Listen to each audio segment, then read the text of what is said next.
네, 여러분의 저녁 파트너 김종석입니다. 검찰이 이재명 대표를 자신의 공직선거법 재판 증인의 허위 증언을 요구한 혐의, 그러니까 위증교사로 오늘 불구속 기소했습니다. 유창훈 영장판사가 혐의가 소명됐다고 판단한 그 혐의 말인데요. 민주당은 쪼개기 기소, 정적 죽이기라고 비판했습니다. 저희가 이 소식을 준비했습니다. 예, 그리고 오늘도 여러분의 댓글 기다립니다. 뉴스타트 유튜브 생방송에 의미 있는 댓글 남기시면 저희가 소개도 하고 질문도 받아보겠습니다. 멀리 가지 마십시오. 잠시 뒤에 바로 돌아옵니다.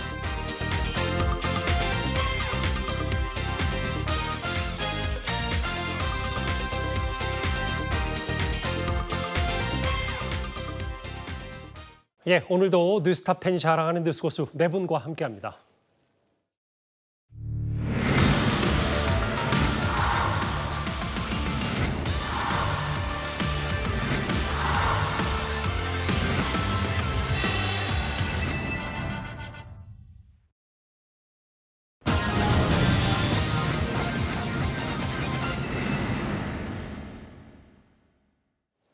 예, 혐의 소명의 위증교사 기소.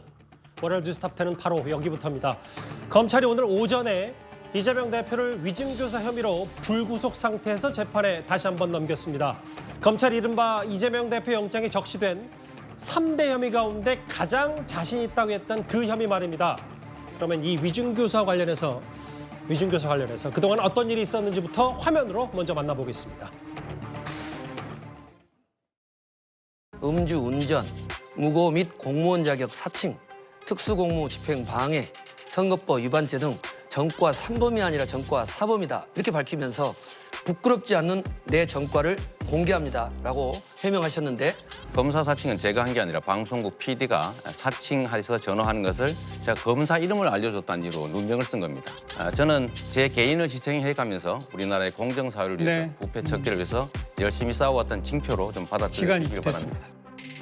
정진상과 김인섭을 통해서 김정을에게 접근하여 허위 증언을 요구했습니다. 이 지사로부터 수차례 전화 통화를 통해서 집요하게 위증 요구를 받은 김정은 이 지사가 요구하는 내용에 대해서 모른다고 답했지만 이 지사의 거듭된 요구에 위증하기로 수락하고, 위증에 대한 부담으로 당초 처음 재판길에 불출석까지 했다가 현직 도지사의 요구를 거절하기 어렵고 김인섭으로부터 백현동 사업 알선 대가도 받지 못할 것을 우려한 나머지 이 지사가 요구하는 대로 재판에서 위증했습니다. 이 위증은 그냥 위증이 아니라 재판 결과를 뒤바꿀 만한 위증이었고, 결국 이재명 지사에 대해서 무죄가 선고돼서 확정됐고, 그 결과 이재명 지사는 경기지사 임기를 무사히 마치고 대선에까지 출마할 수 있었습니다. 저 화면 그대로고요. 이제 검찰은 대략적인 이재명 대표 수사를 마무리하는 느낌이고, 이제 본격적인 재판 리스크가 시작된 이재명 대표입니다.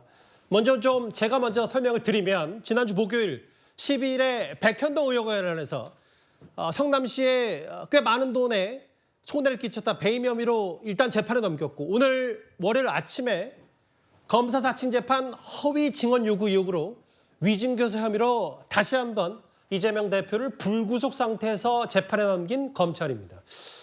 이현정 의원님, 네. 특히 이제 위증교사 사건, 저희가 이재명 대표가 구속을 면한 이후에 위증교사 혐의만 똑 떼서 또 따로 이제 쪼개 기소할 거 아니냐, 뭐 이런저런 관측들을 했었는데, 검찰이 제일 자신감을 갖고 있는 혐의이기도 하죠.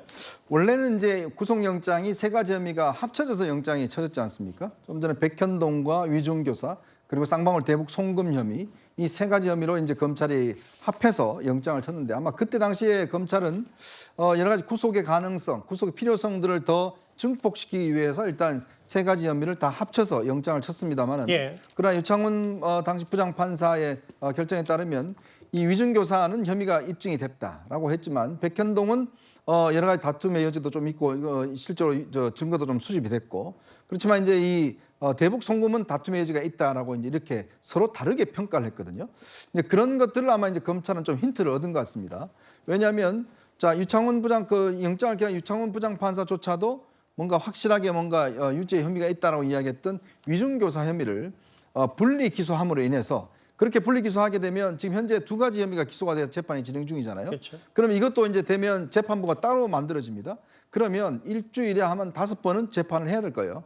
그리고 또 이 사건은 유 부장도 이야기를 했지만 뭔가 명확한 증거와 증인이 있다라고 본인이 이야기를 했기 때문에 재판 결과가 빨리 나올 수 있다는 거죠. 그러니까 이제 영장을 기각한 판사도 혐의가 소명됐다고 어느 정도 얘기했기 때문에 재판 결과가 빨리 나올 수 있다. 그렇죠. 왜냐하면 지금 이재명 대표 사건 관련해서는 굉장히 많습니다. 그런데 문제는 이 중에서 하나로 지금 마무리를 짓는 게 없거든요. 그러다 보니까 검찰에 대한 비판도 많이 있고 또 법원의 재판이 오랫동안 기속되면서 법원에 대한 비판도 있는 상황이기 때문에 예. 검찰 입장에서는 어떻게 하든지 간에 이재명 대표 혐의 중에서 하나라도 빨리 매듭을 짓고 싶다. 지금 근데 원래는 선거법이 빨리 나올 줄 알았는데 지금 선거법 한 강규태 부장판사가 지금 1년째 재판을 끌고 있어요. 자, 그러다 보니 이것도 지금 빨리 날 가능성이 없다 보니 이 새로운 이 위증교사 혐의를 이걸 기소를 해서 이 재판 결과를 빨리 볼 수 있도록 하겠다. 그런 검찰의 전략인 것 같습니다. 오늘 검찰은 이재명 대표를 불구속 상태에서 재판에 넘기면서 이런 말을 했어요. 위증교사 사건은 대장동, 위례, 백현동 등 직접 관련성은 없다. 다만 이 김모 씨와 함께 재판에 넘길 필요성을 고려해서 합치지 않고 별도 따로 기소를 한다. 다음 화면 보겠습니다. 어떤 부분이 정확히 재판에 넘겨졌는지를 한번 다시 짚고는 가야 될 것 같아서요. 당시 상황은 이렇습니다. 이재명 대표는 변호사 시절인 2002년에 특혜 분양 의혹을 캐는 과정에서 KBS PD와 공모해서 검사를 사칭한 사건으로 유죄 판결을 받았지만 TV 토론에서 이걸 부인해서 재판에 넘겨졌습니다. 여기까지가 이제 과정이고요. 그 과정에서 김모 씨, 그러니까 전 성남시장의 수행비서에게 그런 얘기 들었다고 해주면 되지. KBS하고 김 시장님 측에서 많이 상의했고 가능하면 교감이 있었다고 얘기해주면 딱 제일 좋죠. 검찰은 이런저런 정황을 좀 자신감 있게 보고 있는 것 같아요. 아무래도 이제 녹취록이 있다는 것 자체가 검찰 입장에서는 물증을 확보했다 때문에 이거 유죄 입증을 충분히 할 수 있다 이런 자신감의 근거가 되는 것 같습니다. 근데 이제 이재명 대표 측의 항변을 보면 예. 그거는 위증을 교사한 게 아니고 그냥 알고 있는 대로 얘기해 달라라고 당사자에게 부탁을 한 거일 뿐이다. 근데 그걸 이제 위증교사라고 주장하는 거는 사실관계에 대해서 검찰이 과장하고 있다. 아하. 이게 이제 이재명 대표의 주장이거든요. 때문에 녹취의 저 내용을 재판부가 어떻게 평가하느냐, 저걸 적극적인 위증교사의 의사로 또 혹은 위증교사의 혐의로 볼 거냐, 아니면은 그냥 그야말로 있는 그대로 진술해 달라는 이재명 대표 측의 이 주장에 손을 들어줄 거냐, 예. 여기에 따라서 달려 있다고 보고요. 근데 이제 저 그 대화록이 정확한 거라면. 저 맥락상으로 본다면 당사자는 수차례 모른다, 기억이 안 난다 했는데 이러이런 내용으로 들었다고 하면 좋죠라고까지 했다면 그건 상당히 위증교사로 볼 여지가 있는 것 같아요. 그러니까 재판이 그런데요. 물론 예를 들어 뭐 당사자가 비교적 동의하는 모양새를 취했으면 있는 그대로 얘기해달라는 이재명 대표 주장이 어느 정도 설득력이 있을 수 있는데 그게 반대이기 때문에 그 말씀하시는 거죠. 당사자는 계속 기억이 안 난다고 했는데 그 내용을 적시하면서 이렇게 진술해주면 어떠냐라는 게 일종의 이제 회유가 될 수 있지 않습니까? 그런데다가 당사자도 지금 가치 기소가 됐고 같이 아마 처벌을 받게 될 것 같아요. 재판 결과를 지켜봐 알겠습니다만 저런 물증이 있다는 거는 이재명 대표 쪽에서는 상당히 좀 불리한 상황이 아닌가 싶습니다. 그 검찰의 생각은 이 부분, 그러니까 만약에 또 위증교사 의혹만 따로 과거에 영장을 청구했다면 또 이번처럼 결과는 나오지 않았을 거라는 생각도 있는 것 같고, 통화 녹음 파일을 증거로 이제 재판부에 낼 계획이다. 그럼 만약에 재판이 시작이 됐어요. 그러면 이 녹음 파일을 실제로 육성을 재판부에 틀면 검찰로서도 그만한 자신감이 있기 때문에 이렇게 따로 재판에 넘긴 거다, 이렇게 해석하면 되겠습니까? 그렇죠. 일단은 그 유창훈 영장 전담 판사가 영장을 기각하면서도 그 긴 판결문을 보면 이 위증교사 혐의에 대한 상당한 부분의 범죄 혐의가 소명됐다라고 돼 있잖아요. 그렇기 때문에 일단 재판부의 그런 평가를 기초로 하고 보면 예. 검찰 측도 이 부분은 입증에 굉장히 자신감이 있다라는 생각을 했을 것이고요. 그리고 이 사건은 검찰의 설명대로 그 백현동이나 쌍방울 대북송금과 같이 묶어서 하기에는 성격이 전혀 다른 거지 않습니까? 그렇기 때문에 분리 기소를 해서 이번에 이제 불구속 재판을 보낼 것 같고요.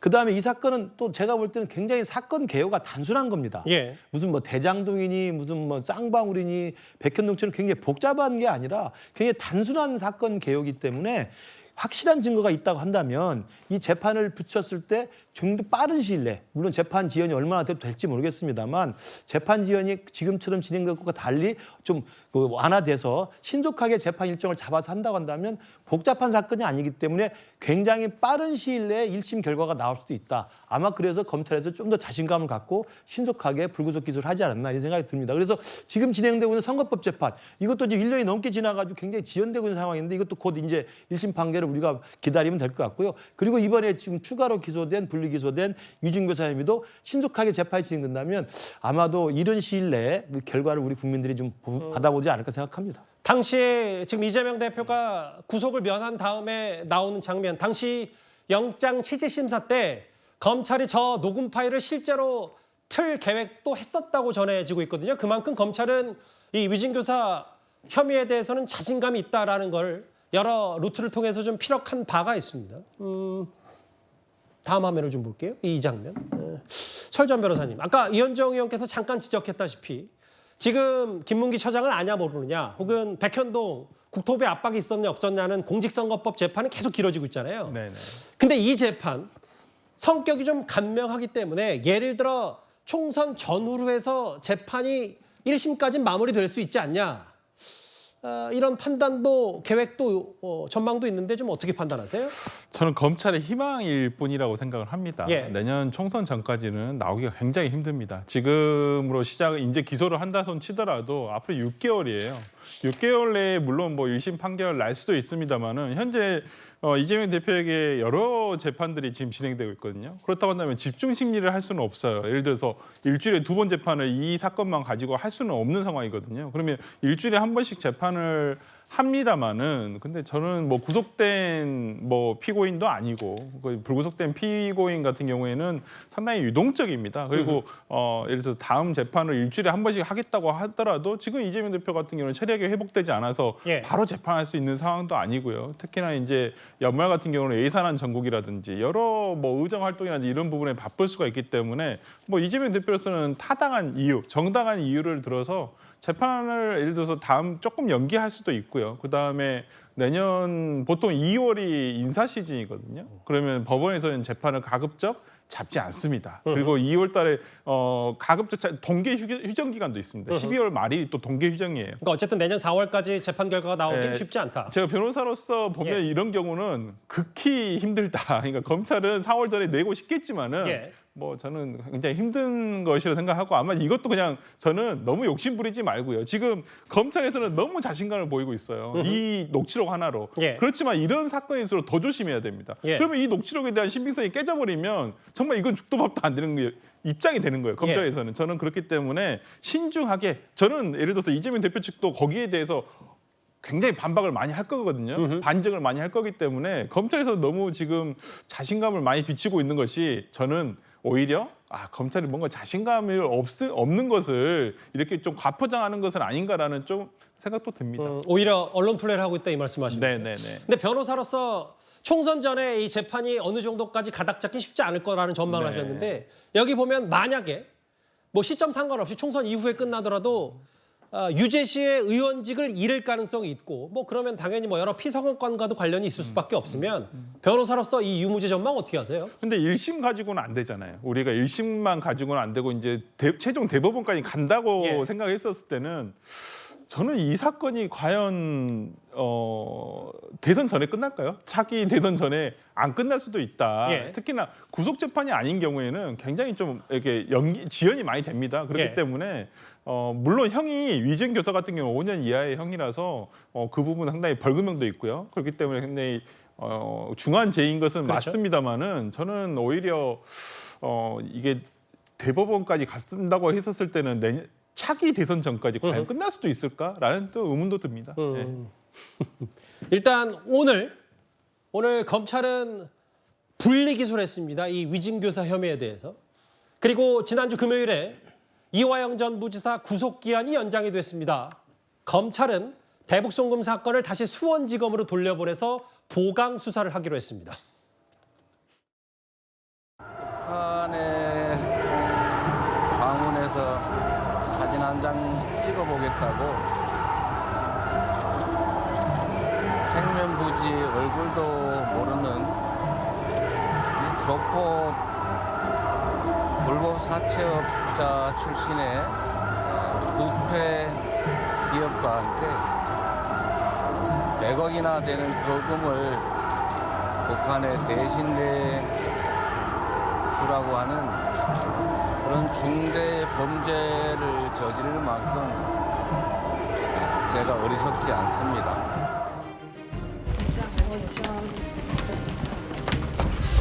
황당한 얘기죠. 혹시 이전 부지사가 검찰 회유 압박을 받아서 그렇게 진술했다고 보시는 건가요? 9시간 넘게 조사받으셨습니다. 소금 한 말씀 부탁드리겠습니다. 어떤 부분 위주로 반박하셨습니까? 이화영 씨 진술 번복시키셨다는데 사실입니까? 관련 혐의 모두 부인하시는 건가요? 일단 이재명 대표의 영장 3대 혐의를 좀 진행 상황을 보면요. 지난주 목요일에 불구속 기소가 된 백현동 의혹, 그리고 오늘 아침에 불구속 상태에서 다시 한번 재판에 넘겨진 위증교세 혐의 앞서 저희가 쭉 만나봤고, 이현정 의원님. 네. 그래도 검찰이 가장 공을 들이는 게 바로 이 대북 송금 의혹인데 수원지검으로 다시 넘겼다라는 거는 이화영 전 부지사가 최근에 다시 구속기한이 연장된 것도 좀 관련이 있을 것 같아요. 그렇죠. 왜냐하면 이제 이 사건은 원래 수원지검에 수사를 했고 또 수원지법에서 이화영 부지사에 대한 지금 재판을 진행 중에 있기 때문에 가장 이 사건의 내용을 잘 알고 있는 게 바로 이제 수원지검입니다. 그래서 이제 수원지검으로 다시 넘겨서 보겠다는 것이고요. 원래 이 사건은 이화영 부지사의 진술이 이제 바뀌기 시작하면서 이재명 대표 측에서 굉장히 아마 그 당 차원에서 이화영 부지사의 어떤 입을 막기 위한 또 진술을 번복하기 위한 여러 가지 시도가 있었지 않습니까? 그 시도 속에서 결국 이제 영장이 청구가 됐고, 그리고 유창훈 부장판사는 여기에 대해서 증거가 다툼의 지가 있다라고 이야기를 했잖아요. 예. 이제 그런 상황에서 아마 검찰은 이 이화영 부지사에 대한 이 3차 구속영장에 굉장히 신경을 많이 썼던 것 같아요. 그러니까 그만큼 이재명 대표 측이나 그다음에 이화영 부지사 측에서 어떻게 하든 간에 좀 풀려나기 위해서 애를 썼지만 본인들이 했던 게 저는 굉장히 자충수가 됐다. 그러면서 결국은 또 한 번 이제 구속이 됐지 않습니까? 그렇게 일단 인신이 구속됐기 때문에 아마 수사하기는 굉장히 좀 수월할 겁니다. 그리고 이제 검찰 입장에서 보면 이와 관련된 여러 가지 이제 증거들을 다시 한 번 더 확인을 해서 수원지검 쪽에서 아마 결론 내릴 가능성이 있어요. 왜냐? 이 사건을 처음에 합해서 중앙지검 쪽으로 가져갔잖아요. 예. 그러면서 영장이 기각돼 버렸거든요. 근데 그것이 이제 검찰 내부에서는 좀 전략의 실수다라는 지적들이 있었거든요. 그 내부 평가 그런 게 있었나 그렇죠. 보죠. 차라리 수원지검으로 갔으면 수원지검에서 또 수원지법에서 이 내용을 알고 있기 때문에 예. 오히려 영장 가능성이 더 컸을 가능성이 있지 않겠는가. 아마 그런 것 때문에 이제 전략을 변경을 해서 했고, 최근에 이제 김성태 전 쌍방울 회장 같은 경우는 본인이 지금 이 변호사비를 못 줘서 결국 변호인들이 다 지금 해촉이 됐습니다. 뭐 그런 등등 여러 가지 이 사건 관련된 지금 정황들이 새로 있기 때문에 아마 수원지검에서 꼼꼼하게 다시 살펴볼 것 같습니다. 지금 구속기한이 연장이 됐고 이화영 전 부지사, 여기에 또 이재명 대표 측근들의 사법방해 의혹까지 지금 검찰 당시 영장에도 여러 얘기를 좀 있었기 때문에 이 부분도 좀 눈여겨봐야 될 것 같은데, 일부 보도를 통해 알려지기로는 그런데 이제 매주 화요일인가요? 이화영 전 부지사 재판이 계속 이어지고 있는데 이화영 전 부지사 측 이제는 이화영 전 부지사 측이 누군지 잘 이제 가늠이 안 돼요. 그만큼 이제 설왕설래가 많아서 재판에 참석하지 않겠다. 재판부 기피 신청도 검토 중이다. 이거 좀 어떻게 받아들이셨어요? 뭐 구속 영장이 연장되면서 굉장히 뭐 실망을 한 게 아닌가 싶습니다. 불구속 상태에서 재판을 받을 기대를 많이 했던 것 같은데, 근데 따지고 보면 이렇게 재판이 길게 장기화되는 원인 제공을 스스로가 했던 면이 있어요. 중간에 뭐 변호인단이 해임됐다가 다시 재선임되고 그에 대해서 이화영 전 부지사 측과 또 그 가족과 이견이 발생하고 법정에서 다툼이 있고 이런 여러 가지 우여곡절이 있었는데, 그렇게 이제 구속 만기를 넘다 보니까 재판부에서 쌍방울 쪽에다가 이화영 부지사 측이 본인이 사용한 법인카드 내역을 삭제해달라라는 혐의로 6개월 지금 구속영장 연장을 신청을 맞아요. 했거든요. 그러니까 본인으로서는 이 상황이 불만스럽겠지만 여기서 또 재판을 파행시키거나 혹은 재판부 기피 신청을 하면 더 불이익을 아마 받을 겁니다. 때문에 뭐 감정적으로는 이제 그런 생각이 들더라도 제가 보기에는 예정된 일정에 따라서 재판을 성실히 받는 게 본인에게 훨씬 더 유리한 상황이 아닐까 싶어요. 그 이화영 전 부지사 측 변호인이 최근에 또 바뀌었고, 그런데 이제 이재명 대표가 구속을 면한 이후에 뭐 여러 기류인지 모르겠습니다만 재판에 참석하지 않겠다.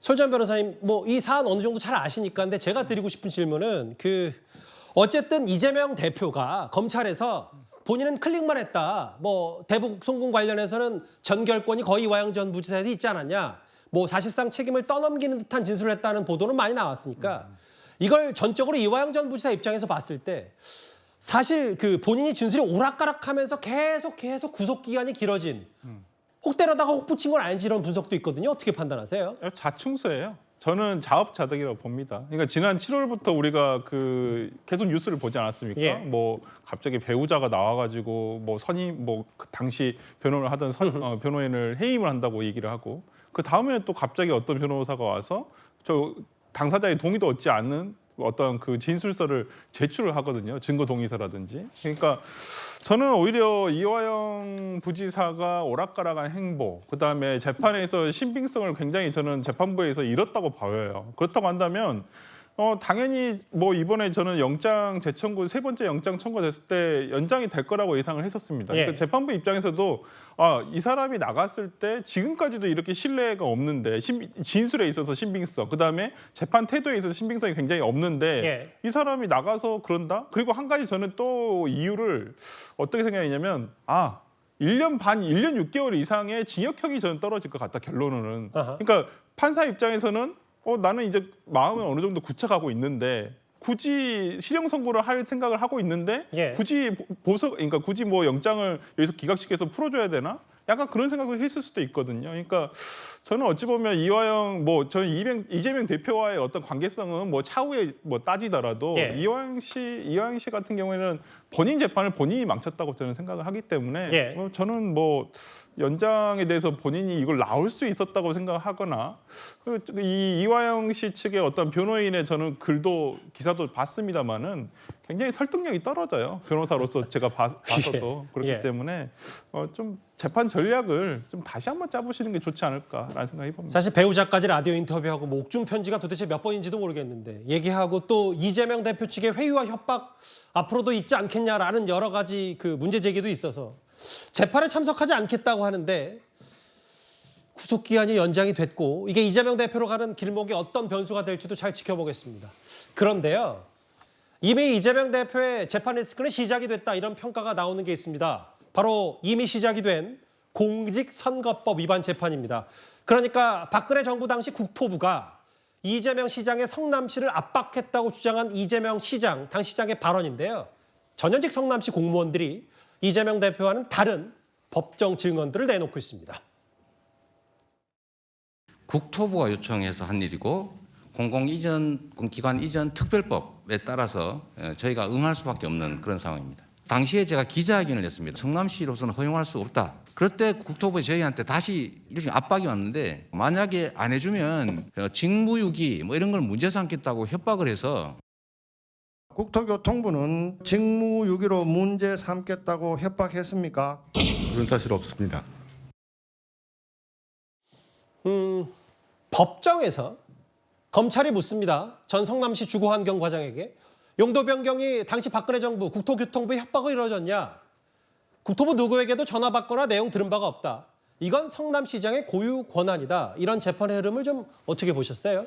그러니까 지금 뭐 이재명 대표가 재판을 뭐 여러 개 받고 있어서 참 시청자분들께서 헷갈리시겠지만 가장 지금 일찍 시작돼서 상당히 진전되고 있는 게 바로 공직선거법상의 이른바 허위사실 공표인데 그 허위사실로 지금 검찰이 기소한 내용 중에 하나가 바로 국토부의 협박 때문에 내가 하기 싫었지만 어쩔 수 없이 백현동의 용도 변경을 해줬다라는 겁니다. 예. 이제 그 부분에 대한 것들이 지금 이재명 대표 본인의 재판과는 상관없이 그 관련된 게 바로 백현동 비리 사건과 관련돼서 김인섭 씨 재판이 진행되고 있고 거기에 그 증인으로 나온 분들이 이제 법정에서 증언한 내용들이 속속 드러나고 있는데요.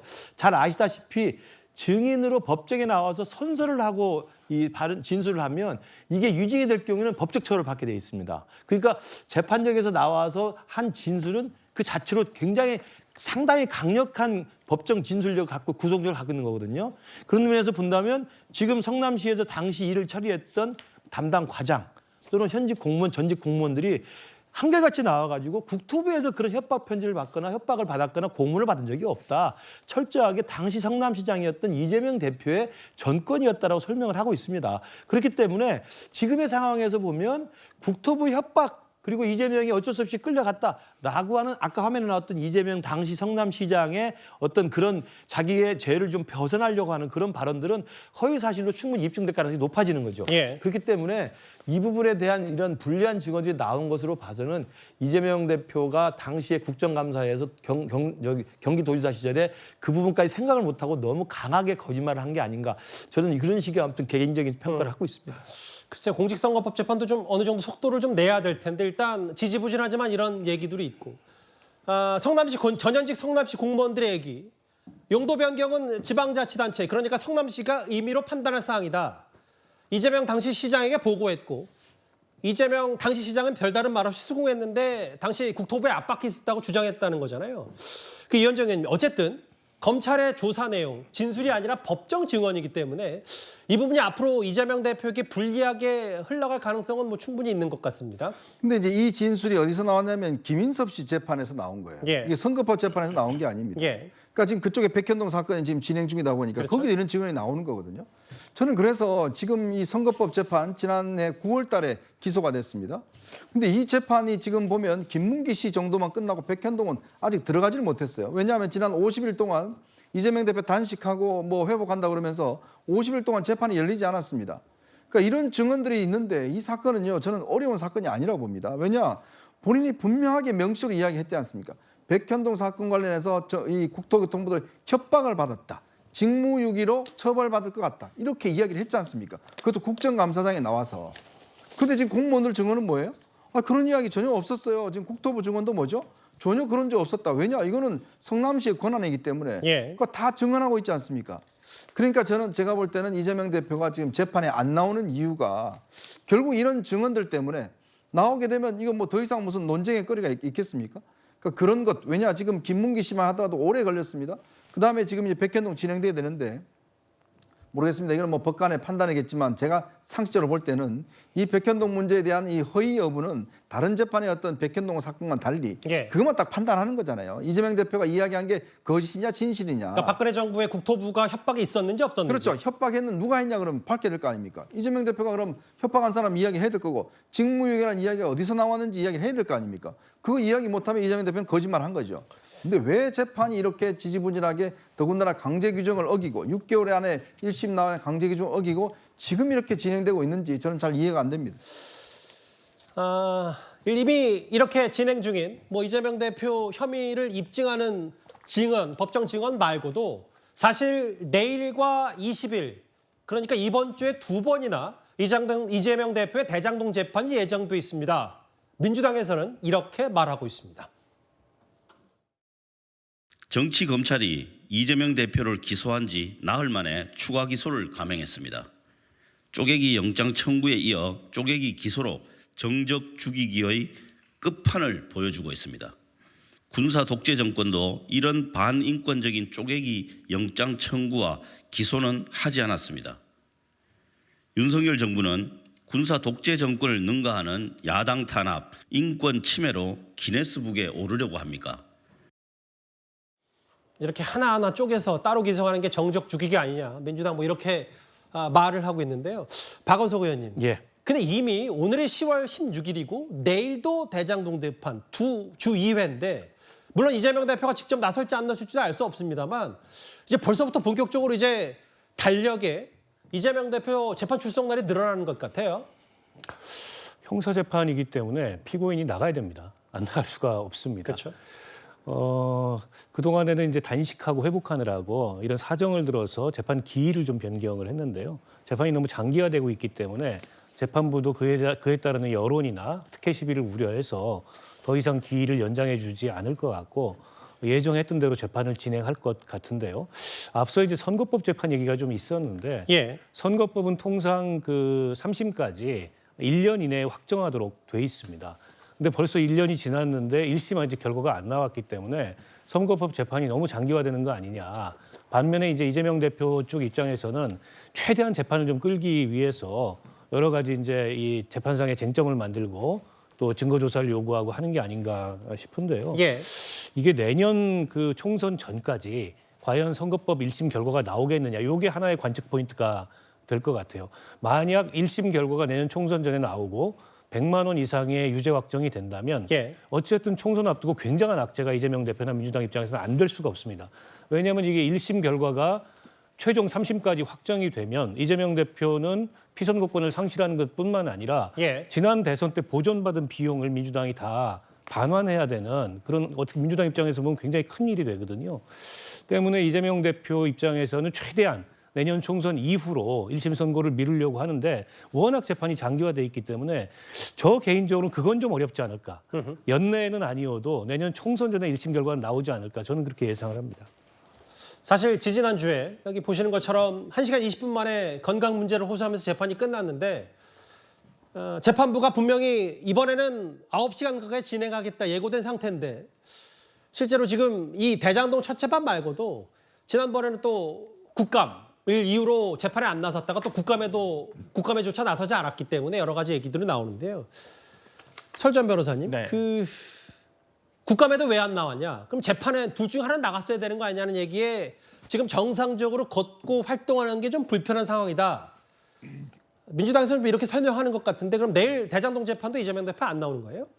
내일은 나가시지 않을까요? 이게 재판을 물론 형사재판인 경우에는 원칙적으로 피고인이 출석을 해야 합니다만은 우리 과거에 그 박근혜 전 대통령 같은 경우에도 그 걸석 재판을 진행을 했거든요. 본인의 방어권을 포기하겠다라고 얘기를 해서 그냥 출석하지 않고 재판부는 진행을 했었습니다. 근데 지금 이재명 대표 같은 경우에는 그러한 상황은 아니죠. 지금 뭐 예를 들어서 이거에 대해서 방어권을 포기한다든지 이런 의사 표시를 한 것도 아니고 적극적으로 방어를 하겠다라고 분명히 지난 영장 재판에서도 방어만 해달라고 이런 방어만 할 수 있게끔 해달라고 했을 정도로 방어에 대한 어떠한 방어권 행사를 하기 위한 저는 적극적 의지를 표현했다고 보기 때문에 저는 지난 그 불출석이라든지 국감 불출석 같은 경우에는 저도 한민수 대변인한테 직접 전화를 해서 물어봤어요. 그랬더니 뭐라 그러는가요? 네, 그러니까 진짜 건강상의 이유 말고는 다른 이유가 없다. 말씀 끊어 죄송한데 네. 저희 뉴스탑10에서 금요일에 얘기했던 게 오전에는 재판에 국감 이후로 안 나갔는데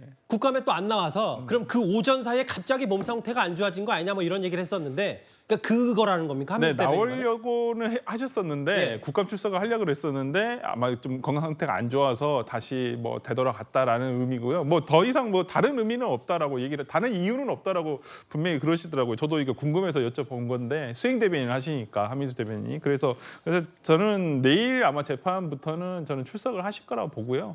그다음에 이제 국감도 저는 가급적이면 출석해서 의정 활동하시지 않을까 싶습니다. 다른 민주당 패널 분들이 혹은 뭐 이재명 대표에 대해서 뭐 객관적으로 보시는 분들도 그래도 나올 것 같은데 또 안 나온 경우가 많았기 때문에 왜냐하면 김근식 교수님 사실은 진교훈 후보 유세 때는 갔고 그럼요. 재판을 안 갔고 국감 안 갔고 내일 재판이 또 관건이어서 그 건강 문제를 얘기를 하고 어떻게 좀 평가하시겠어요? 선택적 건강 같이 보이잖아요. 그러니까 그 영장 실질 심사 때도 아까 화면에 나왔습니다만 가서 9시간 가까이 앉아서 방어권을 보장해 달라 이렇게다가 정말 몇십 년이 나올지 모르겠습니다라고 이야기를 했다고 읍소했다는 게 나왔었고 그리고 진교훈 후보 관련해서는 유세장까지 가서 화면에 지금 나옵니다만 그렇게 뭐 썩 건강 상태가 나빠 보이지는 않아요. 유세했고 올라가서 또 그 연설할 만큼 했고요. 그런데 갑자기 재판정에는 몸이 힘들어서 못 나가겠다. 라고 이야기했는데 또 국감을 핑계를 했는데 국감장은 또 안 가고 그러면서 또 최근에 와서는 권치승 수석 대변인이 하는 말이 건강 상태가 안 좋아져서 지금 당무 복귀가 좀 미뤄질 것 같다. 저는 이런 걸 보면서 본인에게 필요한 어떤 경우 그런 자리는 자기가 나가서 이야기를 하고 본인이 좀 불리하다 싶은 자리는 건강상의 이유, 단식 회복이라고 하는 건강상의 이유를 들어서 좀 차일피일 미루는 게 아닌가라고 하는 선택적 건강 상태라는 의심을 들 수밖에 없고요. 저는 국감장 이해 안 가는 게 국감장에 못 갔다는 것은 국감장에 가서 서 있는 게 아니잖아요. 지금 민주당에서 설명하는 게 건강 상태 안 좋다고 하면서 제대로 서 있기가 힘들다고 그러는데 영장 실질심사도 앉아서 9시간 받았습니다. 그리고 국감장은 앉아 있는 거예요. 서서 계속 있는 게 아니잖아요. 그러면 앉아서라도 본인에게 돌아올 그 발언 시간을 가지고 국회의원으로서 최소한의 의정 활동을 해야 되는 거 아니겠습니까? 지금 국정감사 기간인데, 근데 그때는 또 안 갔단 말이에요. 이제 이런 걸 보면은 정말 제가 볼 때 이재명 대표의 건강 상태가 정확히 어떤 건지 국민들은 처음에 단식을 시작할 때부터 이게 굉장히 많은 그 의심의 눈초리를 가지고 봤는데 과연 지금의 상태는 어떤 건지 정말 국민들 앞에 정확히 좀 해줬으면 좋겠고 뭐 며칠 안에 다시 이제 정상적인 당무 복귀가 되겠죠. 그리고 내일부터는 대장동 재판이 일주일에 2번씩 또 이렇게 한다니까 정말 재판장에 나와서 어떻게 할지 국민들은 지켜보고 싶고 제가 생각하는 이재명 대표의 그동안의 행태를 보면 너무 말이 바뀌고 앞과 뒤가 다른 듯한 느낌을 많이 주기 때문에 이 부분도 참 저로서는 의심을 가질 수밖에 없습니다. 짧게 하나 한데요. 그러니까 결국은 이제 법적인 부분은 그렇다 치더라도 본인이 변호사니까 변호사도 했었으니까 그럼 여러 지금 최근에 그 정치적 흐름, 정국이 본인에게 좀 유리하다고 판단해서 어쨌든 재판도 이렇게 뭐 보이콧하는 거 아니냐 혹은 고의적으로 지연 작전을 펴는 거 아니냐는 일각의 지적이 있는데 어떻게 생각하세요? 애초부터 이재명 대표는 이 재판 지연이 가장 큰 우선적 원칙이었죠. 그리고 이재명 대표가 지금 당내 대선 후보 그리고 지금 당대표를 쓰면서 이제 사법 리스크를 이야기합니다만 이미 성남시장 할 때나 그전부터 전과 사법이란 말 하잖아요. 그러니까 이미 사법적으로 재판을 임해서 재판에서 뭐 유죄 판결 받고 또 재판에서 무죄 판결 받고 이런 식의 사법부와 관련된 법적 지식을 이용한 재판에 임하는 자세와 그 방식은요. 예. 대한민국 어느 보다도 굉장히 앞서가는 사람입니다. 그러니까 이건 뭐 제가 뭐라고 표현할지 모르겠습니다만 재판을 많이 받아본 분이기 때문에 재판을 어떻게 이끌어가는 게 본인에게 유리할지를 굉장히 잘 알고 있는 분이라는 거죠. 뭐 그런 얘기를 이렇게 정색하면서 하시는 그래서 그렇기 때문에 재판부의 이 일정을 깜짝 지연시키는 놀랐습니다, 갑자기. 합리적인 방법과 합법적인 절차는 누구보다 빠삭하신 분이라는 거죠. 뭐 중요한 건 이재명 대표의 이제 뭐 정치 의견을 떠나서 법적으로 유무죄를 다투는 그건 저희는 이제 있는 그대로 저희가 보도해드리면 되는 거니까요. 이현정 의원님. 네. 이번 주제 마무리하기 전에 정리는 좀 해봐야 될 것 같은데 근데 이제 재판 리스크가 여기서 끝이 아니라 이재명 대표에 대한 여러 혐의에 대한 수사는 여전히 현재 진행형인 것도 있어서 보시면 수원지검에서 최근에 전담팀까지 꾸린 법인 같은 유용 의혹, 쌍방울 그룹의 쪼개기 후원 의혹, 그리고 정재동 의혹까지 이게 뭐 다 재판에 넘겨지라는 보장은 없습니다만 앞으로 남은 게 꽤 많네요.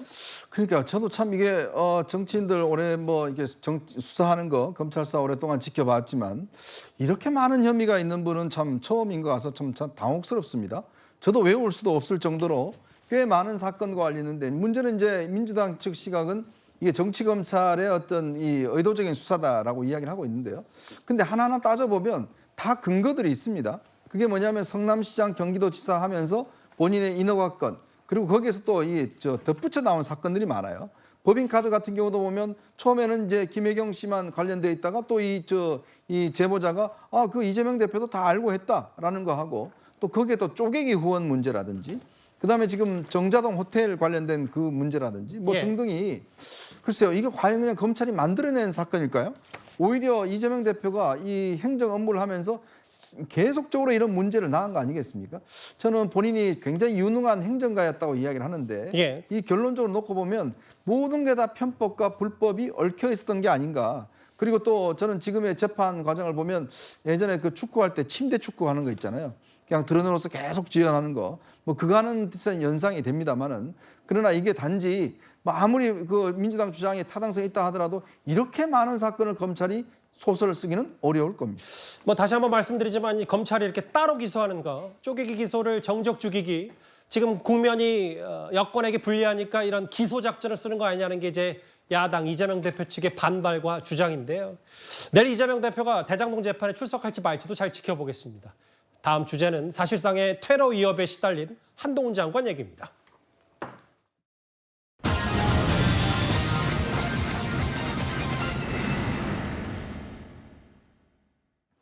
저희가 지난주 금요일에 전해드렸다시피 한동훈 장관 집 앞에 흉기와 점화형 토치가 발견된 사건이 있었습니다. 주말 사이에 이 용의자가 붙잡혔고 잠시 뒤면 이 용의자가 구속될지 말지가 결정이 됩니다. 한동훈 장관 집 앞에 왜 흉기와 토치를 놔두셨습니까? 권력자에게 공격을 받는다는 느낌 받으셨다고 했는데 어떤 공격을 말씀하시는 걸까요? 따로 하고 싶은 말씀 없으십니까? 지금 제 모습이 앞으로 한동훈 장관의 미래의 모습입니다. 왜 한동훈 장관 집 앞에 흉기를 갖다 놓으셨습니까? 나중에 말하겠습니다.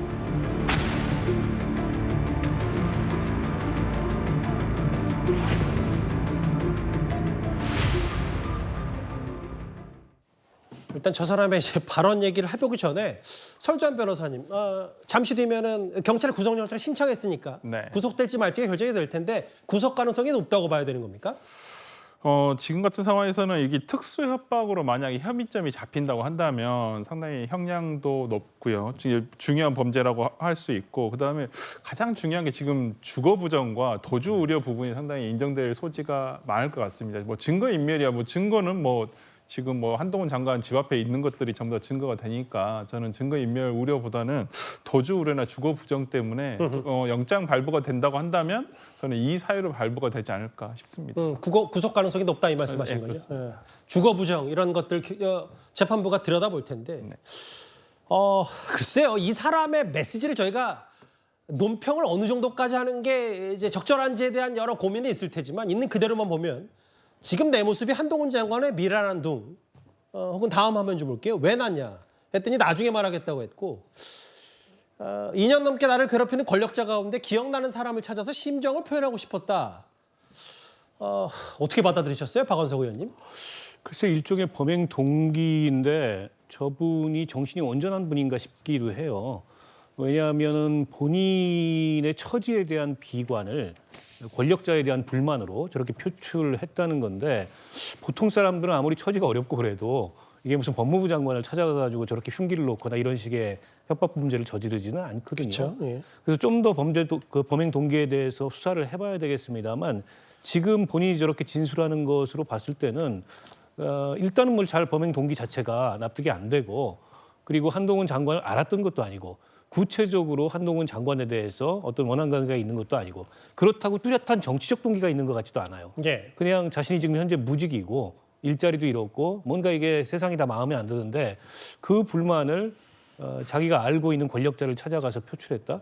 잘 납득이 안 되는 그런 범행 동기인가 아닌가 싶습니다. 권력자, 뭐 윤석열 정부에서 한동훈 장관이 상징하는 바가 크기 때문에 글쎄 뭐 그 말하는 것 같지는 않은데 일단 뭐 여러 가지 한동훈 장관의 미래 얘기까지 했고요. 본인이 이렇게 흉기하고 토치를 놔두는 사진까지 CCTV에 포착이 됐고 주말 새 경찰에 붙잡혔습니다. 그런데 이미 보도를 통해 어느 정도 알려진 대로 이 용의자가 한동훈 장관 집 주소를 인터넷 매체를 보고 알았다고 진술한 걸로 전해졌는데요. 당시 이 논란의 이 매체는 이런 일까지 했었습니다. 저는 취재를 하려고 이곳에 섰습니다. 이렇게 일요일 날 그 경찰 수사관들이 갑자기 기습적으로 압수수색을 했던 그 기자들의 마음이 어떤 건지를 한번 한동훈 장관도 공감을 좀 해보라고 하는 차원에서 저희가 한번 취재를 한번 좀 해볼까 하는데. 저탐사에서 취재하고 나왔습니다. 한동훈 장관님. 다시 실례할게요. 일단은 이거는 뭐 단순하게 뭐 검색해 보니까 나왔다라는 식으로 저희가 할 수는 없고 좀 이게 사실 우려가 많이 되는 부분이기 때문에 이현정 의원님. 네. 실제로 인터넷 포털 사이트에 이렇게 치면은 주소가 그냥 나오나 보죠? 그러니까 지금 뭐 이미 저 유튜브 영상을 보면 저렇게 이제 나오니까 그걸 보고 아마 갔을 가능성이 있을 것 같은데 만약 이런 일이 미국이나 뭐 이런 데서 있었다면 어떻게 됐을까요?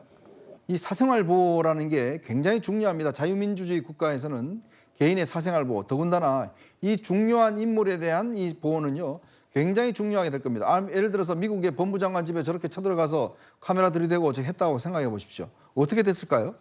정말 끔찍한 일이 벌어졌을 겁니다. 자, 그런데 저 영장 기각됐습니다. 또 2번이나 기각됐어요. 저는 그래서 지금 이번에 그 한 분 같은 경우도 저는 영장 발부 그렇게 장담할 수가 없는 것 같아요.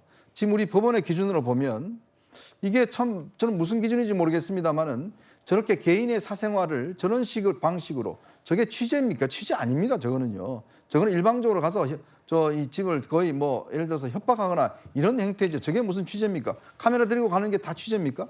그러니까 저는 사법부가 지금 문제가 뭐냐 하면 사법부가 우리 사회에 하나의 기준을 만들어 주는 거잖아요. 예. 범죄의 기준을. 자, 이 정도 하시면 범죄가 됩니다. 이 정도 하시면 구속이 됩니다. 해야 되는데 이 기준 자체를 확 넓히다 보니까 시위를 뭐 불법 시위를 하건 뭘 하건 간에 그냥 다 영장 발부 안 하고 저렇게 놔주니까 저런 분들도 뭐 나 이 정도 했는데 무슨 구속시켜 라고 판단하는 거거든요. 점점 사회의 어떤 범죄 수위가 높아지는 겁니다.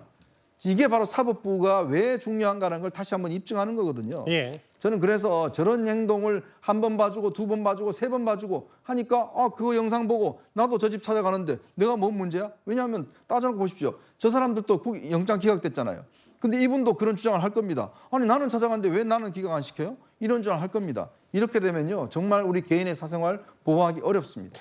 당시 영상으로 봤지만 저 해당 매체가 한동훈 장관 집에 도어락도 잠깐 손대서 논란이 됐었던 적도 있고요. 그 화면에 만나봤던 것처럼. 그런데 이번에 흉기를 놓고 갔던 그 용의자 홍모 씨도 보니까 범행 전에 사전 답사로 동선까지 다 따놨다. 이 서울 도곡동 자택에 대해서. 뭐 저희가 모반 범죄까지 얘기하고 싶은 생각은 없습니다만 이게 어찌 보면 사실상 법무부 장관에 대한 테러 위협에 대한 여러 가지 사회적 그 문제가 있는 거기 때문에 김은식 교수 개인적으로는 어떻게 생각하세요? 정말 저분이 어떤 심리 상태에서 저런 엄청난 일을 했는지 뭐 이제 구속이 되든 뭐 재판이 진행되면 나타나겠습니다만 뭐 양 정당 다 지금 극단적으로 지금 정치적으로 상당히 그 대립하고 있기 때문에 그 강성 지지자들 중에 특히나 정치적 고관여층 중에서 정말 과도한 행동과 과도한 말들을 하는 사람들이 지금 종종 있는 것 같아요. 그러면서 본다면 아까 저 사람이 경찰 조사에서 나왔던 것처럼 2년 넘게 자신을 괴롭힌 권력자라는 표현을 하는데 그 2년이라는 걸 보고 저도 한동훈 장관이 장관한 지가 2년이 전혀 안 됩니다. 그러면 도대체 무슨 기준으로 저렇게 하는 것이고 지금 제대로 된 그 합리적인 판단이 가능한 분인지도 모르겠고 그렇지만 어찌됐든 한동훈을 미워하고 증오한다는 그 피해 의식 때문에 주소를 찾아가지고 가서 저렇게까지 실제 행동에 옮긴 거 아니겠습니까? 그리고 그 주소를 찾아서 그 집에 대해서 검색을 했던 이유는 지금 방 이현종 의원이 말씀하신 것처럼 지난해 더 탐사가 가서 실제로 보여줬던 그것이 가장 결정적 증거가 되는 거예요. 이미 언론 인터넷 그 사이트를 뒤져보거나 커뮤니티 안에서 돌아보면요. 저 집이 어떤 아파트고 몇 동 몇 호인지가 대충 압니다. 그걸 알기 때문에 저 사람이 지금 사전에 치밀하게 사전 그 답사도 해봤다는 거 아니겠습니까? 그렇기 때문에 그냥 단순히 흉기하고 토치만 났다는 것이 뭐 이렇게 그 순간적인 어떤 범행이 아니라 상당히 집요하게 오랫동안 치밀하게 준비했고 기획했다는 증명이 나타나기 때문에 저는 비단 한동훈 장관에 대한 이런 어떤 개인적 신변 위협을 넘어서 정치가 지금 극단화되고 있는 상황에서 정치적으로 관심 있는 분들의 저런 민주주의에 위반하는 또 개인의 사생활과 개인의 프라이버시를 위협하는 등한 행동에 대해서는 정말 단호한 조치가 있어야 한다고 생각하고 여야 모두 이 부분에 대해서 정치적인 편을 따라가지고 단호하게 대처를 해서 이런 일이 없도록 재발 방지책을 분명히 가져야 된다고 생각을 합니다. 집 주소 가서 사실상 테러에 가까운 행위를 했다는 것도 이것도 일종의 좌표 찍기라고 볼 수 있습니다. 집 주소부터 해서. 좌표 찍기 얘기 논란이 좀 하나 있는 게요. 실제로 이재명 대표의 구속을 피한 그러니까 유창흠 판사가 이재명 대표 구속영장을 기각하면서 여전한 파장이 있는 부분이 있습니다. 최근에 법원 앞에 어떻게 유창흠 판사 그런 판단을 할 수 있냐 근조화안까지 줄지어 도착하는 일이 벌어지고 있는데요. 민주당도 이거에 대해서 점잖게 한마디를 하긴 했는데 그런데 민주당이 이 말을 할 자격이 있냐는 비판도 동시에 나왔습니다. 정치 보복에 국민의 삶까지 볼모로 삼은 검찰. 손은 대체 누가 키울 겁니까? 8개 부서의 60여 명의 검사가 이재명 대표 관련 수사에 올인하고 있습니다. 야당 대표이자 전 대선 후보를 향한 정치 보복에 수사력을 총동원하고 있는 셈입니다. 정치 보복의 칼춤을 위해 수많은 국민의 삶을 볼모로 삼지 마십시오. 수사 검사 명단 공개에 대해서 민주당은 역사는 기록으로 남겨야 한다 이렇게도 주장하고 있거든요. 민주당이 뭐 역사에 남겨야 한다 그런 말을 진짜 했습니까? 다른 의미에서 동의를 합니다. 다수당이 힘을 이용해서 적법하게 공무를 수행 중인 공직자들을 좌표찍고 조리돌림하도록 공개적으로 선동하는 것이 이렇게 그 과정에서 법치주의를 훼손하려고 하는 것이 그것이 역사에 남을 것이라고 생각합니다. 시간 빠르네. 벌써 저게 1년이 다 돼가는 그 설전 변호사님, 그 민주당의 논평 가운데 최근 사법부에 대한 그러니까 유창흠 판사에 대한 좌표 찍기, 신상 털기 공격 이어진다. 뭐 말만 보면 유창흠 판사의 기각 사유에 대해 논란은 있을 수 있지만 뭐 겁박하듯이 뭐 모욕 주거나 마녀상하는 건 절대 안 되죠. 저희도 그건 공감하는데 다만 이게 검사 좌표 찍기의 원조인 민주당이 할 말이냐라는 비판은 어떻게 생각하세요? 뭐 저는 그때 당시에 검사들에 대한 좌표 찍기, 그다음에 그걸 이용한 비난, 저는 그것조차도 저는 그때도 그것은 부적절하다. 그러니까 우리나라에서 사법 시스템 이거에 대해서는 정확하게 지켜져야 되거든요. 뭐 검찰의 제가 수사의 어떤 그 과중성이라든지 부당함을 차치하고 검사 개인이 어떤 공무원으로서 수사 공무원으로서 일을 하는 부분에 대해서 우리가 비난을 하는 것은 적절하지 않다. 마찬가지로 사법부는 독립된 사법부입니다. 사법 시스템이 무너지면 대한민국이 정말 믿을 곳이 하나도 없게 돼요. 정치라는 것은 자기 이득에 따라서 어떤 유불리에 따라서 뭐 비난도 하고 비판도 하고 지지도 하고 그렇습니다만은 사법부의 판결에 대해서는 우리가 그것이 나에게 이득이 되건 그것이 나에게 손해가 되건 항상 지켜져야 되거든요. 저는 그런 면에서라면 지금의 뭐 보수 어떤 지지자들이 이런 뭐 판사의 신상털기 공격이라든지 어떤 법원에 저렇게 근조화환을 보낸다든지 저런 것은 굉장히 부적절하고, 그리고 저는 뭐 국민의힘에서 특히나 저번에 뭐 정진석 의원에 대한 어떤 판결을 두고 그 판사에 대해서 뭐 내사를 한다고 했다든지, 물론 종결을 했습니다만은 그러한 것들은 좀 없어져야 돼요. 검찰이 저는 비판을 받는 것은 그러한 지점입니다. 그런 부분에 대해서 판사의 판결을 놔두고 어떤 그 판사의 성향을 뭐라고 한다거나 어떤 그거에 대해서 비난을 하는 것은 저는 어찌됐건 좌우 진보나 보수를 정말 막론하고 정말 적절하지 않다. 우리가 사법부의 판단을 믿지 못하면 대한민국에서 누구 믿겠습니까? 그렇기 때문에 저는 이러한 부분에서 저는 부적절하다고 생각합니다. 근데 이제 그 작년 12월에 민주당 내에서 검사 16명 실명을 공개해서 실제로 개인적으로 신변의 위협을 받았다는 검사들도 있다.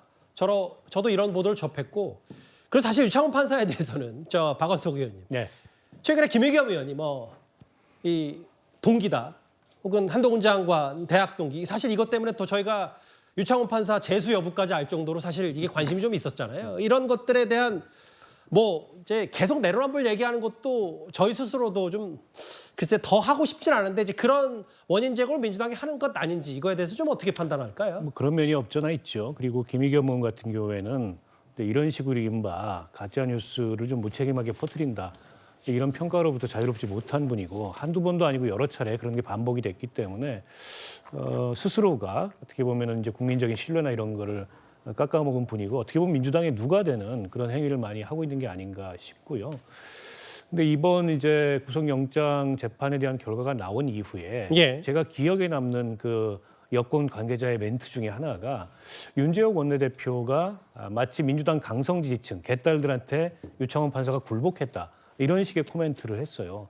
그걸 보면서 전 대단히 부적절하다고 생각을 했는데, 사법부의 재판 결과도 평가의 대상은 될 수 있습니다. 그러나 입법 권력이 그에 대해서 당신이 야당한테 굴복했어라고 얘기하는 거는 삼권 분립을 흔드는 거죠. 삼권 분립을 인정하지 않는 건데, 다른 분도 아닌 여당의 원내대표가 그런 말씀 하시면 안 된다라는 말씀 드리고 싶고, 특히 이제 이 사법부의 판결이나 검찰의 수사를 둘러싸고 여야 간에 내로남불식의 공방이 너무 심해요. 그러니까 민주당에서도 검사 명단, 물론 이제 검사 명단이 과연 그게 비공개해야 될 정보냐라는 데 대한 반론이 있을 수 있어요. 왜냐하면 판결문에 요즘에는 공판검사만이 아니고 수사검사 이름까지 다 나옵니다.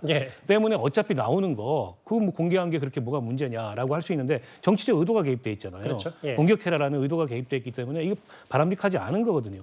근데 그렇게 하면서 또 여권에서 이제 그런 식의 사법부를 흔드는 발언이 나오면은 그것만 문제인 것처럼 야당에서 또 반론을 펴는 것도 제가 보기엔 부적절해서, 여야 다 이렇게 검찰의 수사, 즉 이제 이 행정부의 공무 집행에 대해서나 혹은 사법부의 판결에 대해서 이런 식의 그 정파적인 이 유불리에 따라서 그에 대해서 흔들고 그걸 해석하는 이런 식의 관행은 좀 없어져야 된다고 봅니다. 알겠습니다. 뭐 검사 좌표 찍던 야당의 내로남불 얘기까지, 그리고 한동훈 장관 관련된 용의자, 집 앞에 흉기를 놨던 용의자의 구속 여부 얘기까지 저희가 이번 주제에서 만나봤습니다.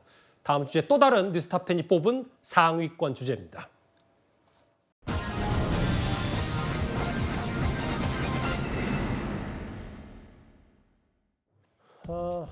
김기현 대표 재신임한 진짜 이유, 저희가 준비한 이유입니다.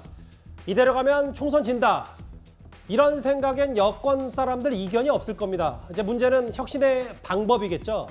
어제 국민의힘이 긴급 의원총회를 열었는데, 일단 김기현 대표 체제에서 혁신을 추진하기로 했습니다. 강서구청장 보궐선거 결과는 우리 당이 변해야 한다고 하는 민심의 죽비였습니다. 절박한 위기의식을 바탕으로 변화와 혁신을 통해 당의 체질을 개선하겠습니다. 당정대 관계에 있어서 당이 민심을 전달하여 반영하는 주도적 역할을 강화하겠습니다. 민심의 성적표를 철저히 분석하고 부족한 점은 보완하고 잘못된 점은 고쳐 나가는 것이 우리 국민의힘의 책임이자 자세라고 확신합니다. 대통령은 현안을 보고받고 국민 소통, 현장 소통, 당정 소통을 더 강화해 줄 것을 참모들에게 주문했습니다. 이게 사실 도로 친윤 아니냐, 인적 개편, 혹은 도로 영남당 아니냐 이런 비판에도 불구하고 분명히 이런 결정을 국민의힘에서 내린 이유가 있을 겁니다. 대통령실과 김기현 대표 진짜 속내부터 먼저 분석을 해봐야 비판을 하려도 할 수 있을 것 같으니까요. 김근식 교수님. 네. 대략적으로 비대위원장, 비대위로 전환해봤자 별로 실익이 없다. 그러면서 김기현 대표는 김기현 대표대로 용산 대통령실, 윤 대통령 생각도 재신임, 이 안에서 혁신을 하는 게 뭐 차분한 변화다. 이렇게 판단한 이유. 그러니까 국민의힘 소속이시니까요. 유일하게. 예. 국민들에게 어떤 이유 때문에 이렇게 했는지 납득을 시켜주시는 게 어떨까요? 그러니까 당의 입장에서 당내 분위기를 그렇게 좀 정리를 했다고 보는 게 맞습니다. 그러니까 저 상황에 대해서 대통령실이나 윤 대통령의 의중이 실린 거라고 생각하는 건 제가 볼 때 오히려 잘못된 왜곡이고요. 지금 이번 상황에 대해서는 강서구청장 보궐선거의 참패에 대해서 대통령도 보고를 받고 충격을 많이 받고 많은 걸 돌아보고 있고요. 그러나 이 상황에서 이후에 당이 어떻게 바뀌어야 되고 어떻게 사람이 교체된다는 것에 대해서 대통령이나 대통령이 직접 개입하는 것 자체가 무리라고 생각합니다. 왜냐하면 지금 이번에 참패의 원인 중에 하나가 대통령이 너무 독주한다, 뭐 오만하다 이런 민심의 죽비 아니겠습니까?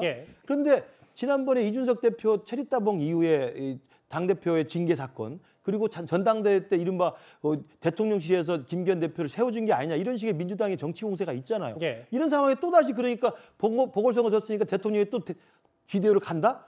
김기현 대표를 쫓아낸다? 이렇게 할 수는 없는 거 아니겠습니까? 그러니까 오히려 정확한 진실은 용산이나 대통령에서 이번에 선거 이후에 용산이 개입하지 않는다는 것이 우선적인 원칙이고 다만 당내에서 그런 대통령실의 어떤 개입이 없는 상황에서 당내에 있는 현역 의원들이 저렇게 정리를 한 건데 저는 이 부분에 조금 아쉬움이 있는 게 일요일 날 현역 의원들이 뭐 4시간 넘게 현역들이 의원총회를 했다고 합니다만 지금 우리 당의 현역 의원들 대부분 생각해 보십시오. 3년 반 전에 2020년에 21대 총선에서 그 엄청난 쓰나미의 민심의 쓰나미가 불었을 때 살아남으신 분들입니다. 그럼 영남에 있는 분들이거나 경기도 외곽이거나 서울의 따뜻한 양지에서 당선된 분들이에요. 이분들은 어떤 경우에도 공천을 받으면 대부분 안정권으로 당선이 되는 분들이에요. 그리고 이분들 생각은 당이 어떻게 돼야 되고 수도권에서 어떻게 이겨야 되고 대통령의 남은 임기를 어떻게 해야 된다 이런 고민도 하겠지만 더 중요한 건 자신이 공천을 받으면 안정적인 자기 지역에서 당선이 또 가능하다는 생각이 우선적일 수 있다는 거죠. 저 같은 원외 당협위원장 입장에서 보면 그런 따뜻한 곳에서 당선된 현역 의원들 중심으로 의원총회가 이루어지기 때문에 당내 전반적인 기류가 그냥 재신임해서 또 우리가 수습해서 가자 이렇게 좀 정리되는 것 같아서 저로서는 조금 아쉬워요. 그러니까 현실 인식이 좀 아쉽다. 지금 상황이 그렇습니다. 더 심각한데 이 말씀하시는 거예요. 그렇습니다. 뭐 일단 이 김기현 대표를 재심한 이유 총선에 정치 생명 걸겠다. 그러니까 뭐 모르겠습니다. 그게 결과로 말하는 거니까. 다만 공천 대혁신 물갈이를 통해서 물건 대통령실 생각도 마찬가지일 테고 김기현 대표도 쇄신 혁신해서 결과로 말아주겠다. 공천으로 말아주겠다. 뭐 이런 일단 지금 포석인 것 같은데 결과로 평가를 받아야 되겠죠. 근데 이현정 의원님 오늘 아침에 저 사진 하나 때문에 사실 국민의힘이 좀 발칵 뒤집힌 게 조수진 최고위원이 여의도 연구원 부원장에게 보낸 저 카카오톡 SNS 메시지 큰일 났다. 김기현 대표 쫓겨나겠네. 저 포착된 사진 한 장이 상징하는 게 꽤 많을 것 같은데요. 이게 단순히 이제 해프닝으로 보여지긴 하지만 이번 인선에 가지고 있는 이제 문제점들 이걸 아주 극명하게 어떤 표현한 그런 사건이라고 저는 봅니다. 왜냐하면 이제 이번 같은 경우는 이제 김기현 대표가 본인이 이제 임명직 당직자들 다 사퇴하고 난 다음에 본인이 이제 중심으로 짠 걸로 보여지는데요. 통합형, 수도권 중심 이걸 이제 표방을 했어요. 근데 이제 다른 사람은 다 뭐 이렇게 뭐 70년생들 뭐 등등 하더라도 이번 그 인선의 가장 중요한 게 바로 사무총장이거든요. 왜냐하면 사무총장은 공천 실무를 전부 다 관장합니다. 당무감사라든지 등등에 대해서 다 관장하기 때문에 이 사무총장이 누가 될 것이냐. 특히 이제 이철규 지금 전 사무총장이 윤 대통령과 굉장히 가깝지 않습니까? 근데 본인이 책임지겠다고 그러면서 본인이 사퇴를 한 마당에 예. 그렇다면 좀 더 수도권과 이 수도권 선거, 이번 선거가 뭡니까? 결국 수도권에서 이 패배했기 때문에 수도권 중심의 전략을 짜기 위해서 지금 임명을 하는 거 아니에요? 그런데 이 초안에 보면 박대출 전 정책위원장이 사무총장으로 들어가 있어요. 그러니까 조수진 의원이 보낸 저 초안에 보면은 박대출 정책위원장이 사무총장으로 이제 자리 바꾸는 게 나와 있더라고요. 그렇습니다. 이분은 지금 경남 진주 쪽에 이제 지역구를 두고 있는 분 아니겠어요? 아니 근데 본인들이 책임지겠다고 사퇴한 분이 오히려 영전에서 지금 사무총장이 된다? 이러면 과연 이 인사를 국민들이 보고 뭐라고 이야기하겠습니까? 아니 사퇴한다고 사퇴 쇼에 내놓고 그다음에 다시 하는 사람이 거기 있는 사람을 더 승진시킨다? 더군다나 수도권 중심으로 한다고 그래놓고 경남 출신을 다시 당대표 본인 출신인 경남 출신을 지금 사무총장 시킨다? 납득할 수가 없죠. 그래서 저도 어제 저녁에 저 이야기를 듣고 이거는 좀 방향이 잘못된 거 아닌가 생각했었는데 예. 밤사이에 아마 그런 의견들이 굉장히 많이 개진이 된 걸로 알고 있어요. 예. 지금 이 인선 자체가 너무 이번 선거에 나타난 민심과 수습하기 위한 인선치고는 굉장히 부족한 게 있지 않는가. 그 대표적인 사건이고 좀 전에 아마 김성호 전 의원 지금 부원장 하는 사퇴했다고 그럽니다. 저 카톡 논란에 책임을 지고 네. 여당의 싱크탱크인 여의도연구원 부원장이 사퇴를 했다. 네, 그렇습니다. 알겠습니다. 저 김기현 대표 쫓겨나겠네. 저 말이 상징하는 게 꽤 커서. 그러면 뭐 저희는 정치공학적인 걸 그렇게 분석하지는 않을 겁니다. 왜냐하면 이게 국민 눈 높여서 봐야 되는데 이게 무슨 뭐 밥그릇 싸움으로 비춰지는 것보단. 근데 다만 아까 얘기했던 키포인트는 사무총장이다. 공천권을 쥔. 설주환 변호사님 이제 상대당으로 봤을 때 그럼 이철규 사무총장이 윤 대통령과 가깝다. 근데 이제 이만희 신임 사무총장은 좀 그거보다는 덜 가깝다라고 해도 그러면 결국 공천으로 말하는 거니까 공천 혁신을 위해서 김기현 대표의 말을 또 잘 듣는 사무총장 아니냐. 뭐 이런 색도 해석됐는데 상대당으로서 어떻게 평가하세요? 글쎄요, 저도 이제 공통점이 뭘까 한번 찾아봤더니 이철규 사무총장과 이만희 신임 사무총장은 두 분 다 경찰 출신이세요. 그러니까 어찌 보면 대통령이 지금 검찰 출신이지 않습니까? 특히나 유독 그 지금 원내대표도 윤재옥 지금 원내대표도 경찰 출신이세요. 그래서 상당히 그 경찰에서도 고위직을 담당하셨던 분들인데 어찌 보면 이 검경이 가지고 있는 어떤 그 미묘한 분위기가 있거든요. 수사기관으로서. 저는 그런 면에서라면 뭐 이만희 의원이 어떤 지금 용산 대통령실과도 또 호흡을 맞출 수 있는 어떤 기본적인 자질은 되신다. 그리고 근데 아쉬운 것은 정말 그 아까 방금 이현정 의원께서도 잘 말씀해 주셨지만은 뭔가 수도권, 중부 어떤 이런 것에 무게를 가진다고 하면서도 지금 TK지요. 이만희 의원 같은 경우는 경북 영천시 청도군을 지역구로 지금 두고 있으시거든요. 특히나 대구도 아니에요. 상당히 그 TK에서 굉장히 보수적인 곳이란 말이죠. 그런데 거기를 지역구로 두고 계신 어떤 이만희 사무총장을 사무총장 자리에 앉힌다? 사무총장 자리라는 것은 정말 뭐 여당이든 야당이든 칼을 휘둘러야 되고 남에게 싫은 소리도 해야 되고 공천을 앞두고는 좀 그리고 어떤 또 살림살이도 맡고 있기 때문에 상당한 실권을 쥐고 있는데 과연 이만희 사무총장이 가져올 수는 근데 국민들이 바라봤을 때 와 정말 국민의힘이 쇄신했구나 이번 강서구청장 보궐선거를 기회로 해서 정말 쇄신했구나라는 어떤 그 보여주는 것이 과연 그렇게 보여질까라는 좀 생각은 좀 들어서 역시 좀 부족하구나. 뭐 민주당 입장에서는 뭐 나쁠 건 없습니다만은 저는 좀 부족하지 않을까. 근데 또 이제 쇄신을 국민의힘이 얼마나 하느냐에 따라서 민주당도 긴장할 수도 있고. 다만 예. 뭐 이런저런 취재를 해보니까 저한테도 그러더라고요. 국민의힘 사람들이. 그러면 누가 있냐 도대체. 국민의힘에 의원도 부족하고 지난 총선 때 수많은 사람들이 낙선하고 또 공천 과정에서 각자 제각기 위로 낙마했는데 그럼 누가 있냐 뭐 이런 근본적인 얘기까지 하더라고요. 그런데 오늘 국민의힘의 전 대표인 이준석 전 대표가 국회에서 기자회견을 열고 당이 어느 정도 망해봐야 정신을 차리냐 이렇게 말을 했습니다. 안철수 의원의 목소리도 함께 들어보겠습니다.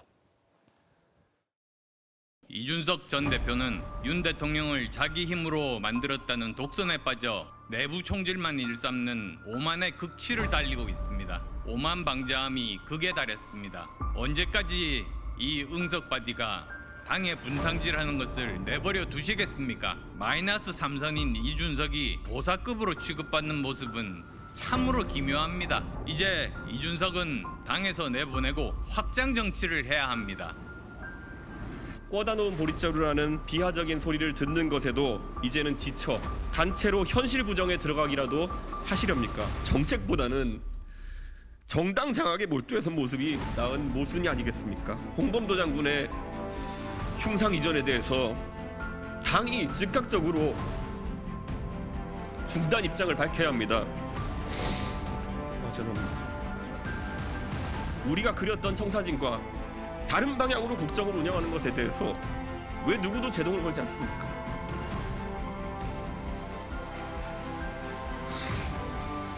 강서구가 전라도 출신이 많다는 그런 걸 강조하면서 이번 정부 들어서 왜 상처를 입고 이탈했는지 겸허하게 한번 반성해 봅시다.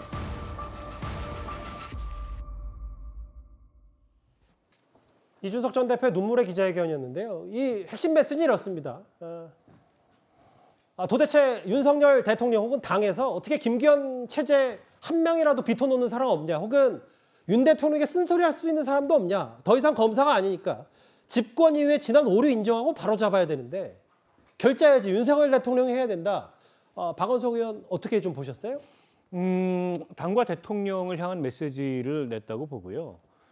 다만 이제 시점이 오늘 이제 김기현 2기 지도부가 발표되는 날인데 이준석 대표의 저런 메시지는 김기현 2기 지도부는 결코 쇄신을 이뤄낼 수 없다라는 메시지와 동시에 결국 이 내년 총선을 앞두고 국민의힘의 체질이 바뀌고 총선을 승리로 이끌 수 있는 그런 전제가 만들어지려면 대통령의 지금까지 굉장히 일방적이고 거친 국정 운영, 특히 이제 이념을 내세워서 국민을 편가르게 하는 그런 국정 운영이 바뀌어야 되고, 또 이 수직적인 이 대통령실과 당의 관계, 어떻게 보면은 당의 자율성을 전혀 대통령이 인정하지 않고 또 당은 대통령만 쳐다보면서 스스로 어떤 정치적인 판단이나 기획이나 전략이나 이런 거를 주도적으로 수립하지 못하고 대통령의 국정 운영에 대해서 아무런 말도 하지 못하는 이런 관계의 변화 없이 총선 승리할 수 없다라는 본인 나름의 일종의 이제 충정이죠. 예. 그거를 이제 당원과 국민들한테 얘기한 거라고 보고,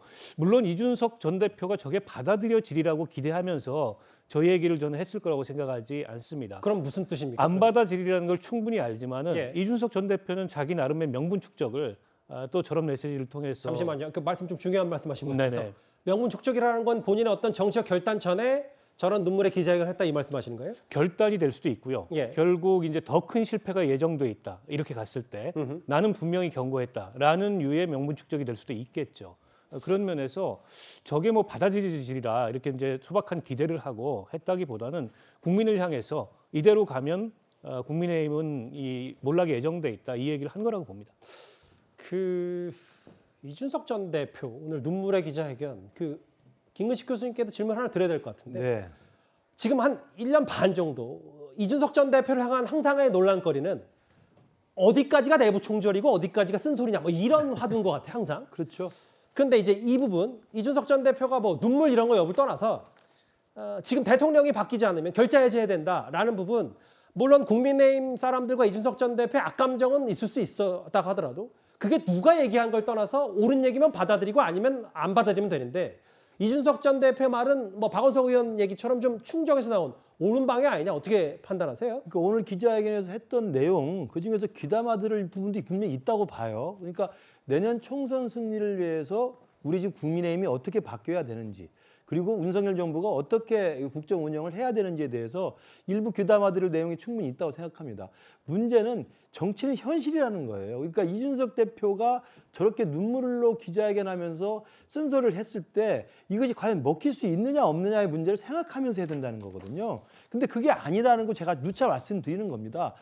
이준석 대표가 30대 정말 영선의 보수 정당의 그 당대표로서 정말 굉장히 부상했을 때 그 좋은 원동력과 그 관심을 가지고 우리 당을 잘 이끌었다고 한다면 여기까지 오지 않았다고 생각합니다. 예. 그리고 저는 마지막 기회가 언제였다고 생각하냐면 제가 그때도 말씀드렸습니다만 지난해에 이른바 징계 파동이 있을 때 이준석 대표가 사퇴하고 그 비대위로 넘어갔을 때 가처분 신청을 해가지고 1심에서 인용이 되지 않았습니까?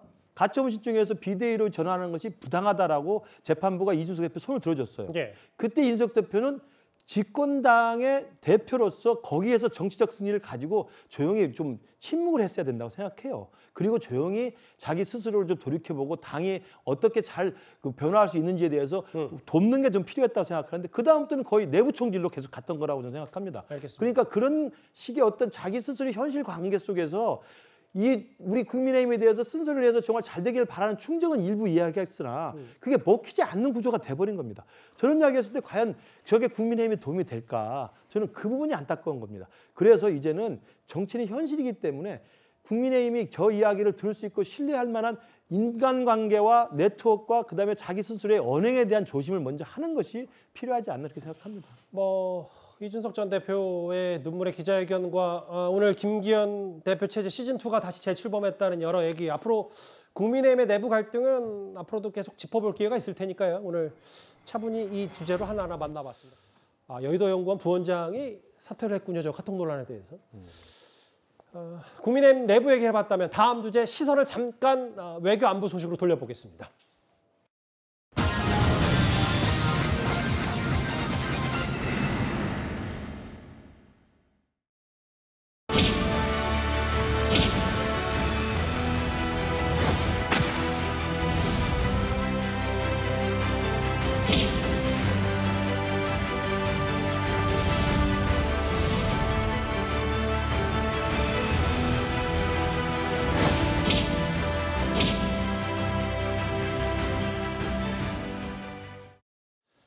바로 보신 그대로입니다. 세계 최강의 전투기를 불리는 F-22 랩터를 포함해서 미국의 대표적인 전략 자산들이 오늘 한반도에 총출동했습니다. 내일 서울에서 개막하는 항공우주 방위산업 전시회에서 일반의 첫 선을 보이게 되는 겁니다.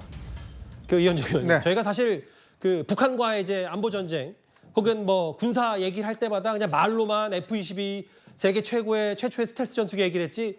실제로 오늘 이 서울에 떴다 많은 관심이 좀 있었던 것 같아요. 그렇습니다. 우리가 이제 아덱스 2023 이 전시가 시작된 건데요. 그러니까 한미의 어떤 공군력 이거를 이제 정말 과시하는 그런 전시회인 것 같습니다. 특히 이날 전시회는 F-22 지상 최고의 지금 전투기라고 하는 랩터가 일단 직접 와서 했고요. 이 랩터 같은 경우는 완전 스텔스 기능에다가 유일하게 미국만 갖고 있습니다. 해외 판매도 하지 않아요. F-35 같은 경우는 해외에 이제 판매해서 그걸 하고 있지만 F-22는 이것도 이제 중단되고 또 차기 지금 기종이 나오거든요. 그만큼 엄청나게 비싸기도 하고 공군력 자체는 세계 최강이라고 이야기를 합니다.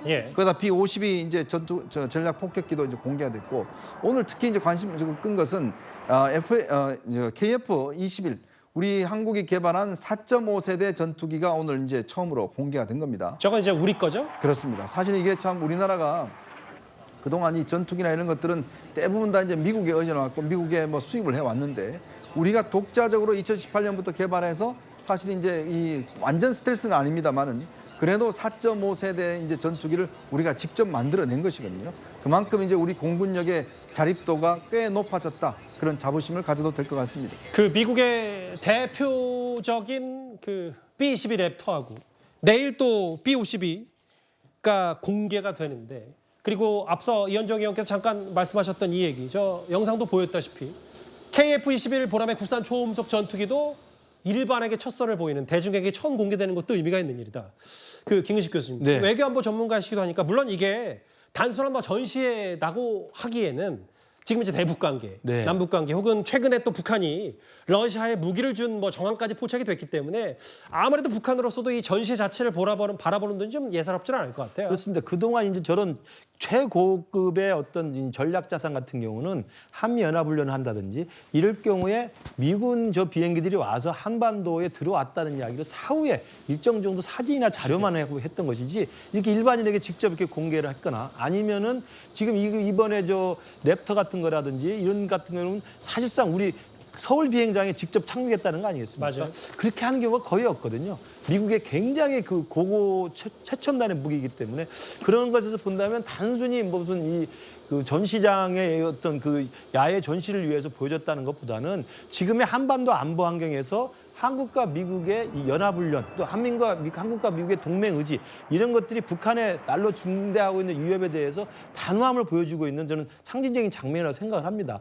이 부분에 대해서 일단은 그 아덱스라고 하는 이 큰 전시회에서 보여주는 효과도 있지만 한반도 안보에 구멍이 있을 수 없다. 그리고 한미가 같이 해서 어떤 경우에도 북한의 어떤 안보 위협에 대해서 철저하게 대응하겠다. 이런 것들을 간접적으로 보여주는 저는 큰 사건이라고 생각을 합니다. 그러게요. 이게 이제 비행 중인 혹은 뭐 저희가 저런 영상들은 사실 수차례 많이 봐왔는데 이 우리 한반도 땅에 착륙해 있는 세계 최강의 전투기 미 F-22 랩터가 저렇게 랜딩 그러니까 착륙해 있고 이제 관계자들이 둘러싸여 있는 모습은 참 이례적으로 보거든요. 내일 또 B-52 전략폭격기도 선보인다고 하니까 저희도 한번 주목을 해보겠습니다. 의미가 간단치 않았던 이 전시회 4위까지 만나봤습니다. 알겠습니다. 정치권 이슈와 외교안보 소식까지 만나봤다면 이제 오늘 눈에 띄는 사건, 사고 소식 지금부터 만나보겠습니다.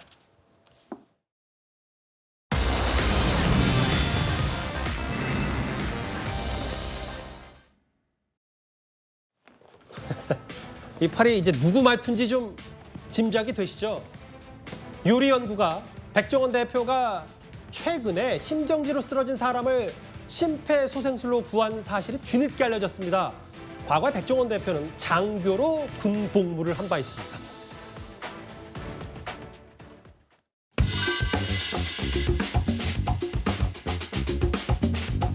제가 제일 라면이 언제 먹고 싶었냐면 훈련 받을 때 영천 삼사관학교에서 제가 학생장교로 갔거든요. 그때 부식도 생각보다 잘 나오는데 그분이 라면이 먹고 싶어요. 식당만 살리나요? 했던 백종원 대표가 뒤늦게 알려진 사실인데 심폐소생술로 생명을 구했다는 얘기가 뒤늦게 알려졌어요. 백종원 대표가 식당만 살리는 게 아니라 사람만 살렸다 해서 굉장히 화제도 되고 칭찬도 받고 있는데요. 예. 금산 인삼축제에 이 지역 축제를 활성화하고 또 인삼으로 만든 요리를 개발했는데 이걸 선보이기 위해서 백 대표가 찾았다고 합니다. 그 자리에서 뭐 금산 군수들과 다 같이 식당에서 밥을 먹고 있는데 갑자기 그 식당 직원이 심정지 상태를 보이면서 쓰러진 거예요. 그런데 백종원 대표가 또 포병 장교 출신이거든요. 예. 바로 달려가서 군 시절에 배운 심폐소생술로 응급처치를 빠르게 했고 골든타임을 지켜서 한 생명을 살렸다는 훈훈한 미담 소식입니다. 사실 뭐 아무리 장교 출신이라고 하더라도 심폐소생술 제대로 100점 만점에 딱 와서 정확히 할 수 있는 사람이 그리 많지 않고 다 군복무했던 분들은 다 아실 텐데 빠른 조치로 골든타임을 지켰다. 과거 저희가 백종원 대표의 군복무 사진까지 한번 소환을 해봤습니다. 영상을 참 보면 당시 상황을 좀 알 수 있는데 사실 지 영상은 구급차가 당시 왔었던 들고 들어갔다 나갔다 하는 정도 영상이고 실제로 심폐소생술하는 영상은 저희가 아직 못 봤거든요. 저희가 구하는 대로 한번 뉴스탑10에서 전해드려도 할 텐데 백종원 대표 측에선 이거에 대해서 좀 뭐라고 말을 좀 덧붙이고 있나요? 굉장히 겸손하게요. 당연히 해야 할 일을 했을 뿐이다. 누구나 그렇게 했을 것이다라고 얘기하는데 예. 저는 만약에 저 상황 되면은 당황해서 얼어붙어서 잘 못할 것 같거든요. 그런데 참 이 군인 시절의 경험을 되살린다는 것도 대단하고 그 상황에서 망설이지 않고 뛰어가는 것도 정말 대단하다는 생각이 듭니다. 한 가지 또 재밌는 것이요. 아내 소유진 씨가 제가 방금 확인하고 들어왔는데 SNS에 이 미담 기사를 또 링크를 걸었어요. 그래서 박수 이모티콘을 보내면서 내조와 또 팬들의 고마움에 화답하는 모습도 보이기도 했습니다. 예, 워낙 그 백종원 씨에 대한 인지도가 있고 또 사회에 좋은 일을 했기 때문에 만약에 저 영상 실제로 심폐소생술을 하는 저 영상이 있으면 저희가 추후 뉴스탑10에서도 한번 공개를 좀 하도록 하겠습니다. 장교 출신 백종원 대표가 골든타임을 지켰다라는 훈훈한 얘기까지 만나봤습니다. 조금 분위기를 바꿔봐야 될 것 같은데요. 여전히 뜨거운 이슈 다음 주제로 준비되어 있습니다.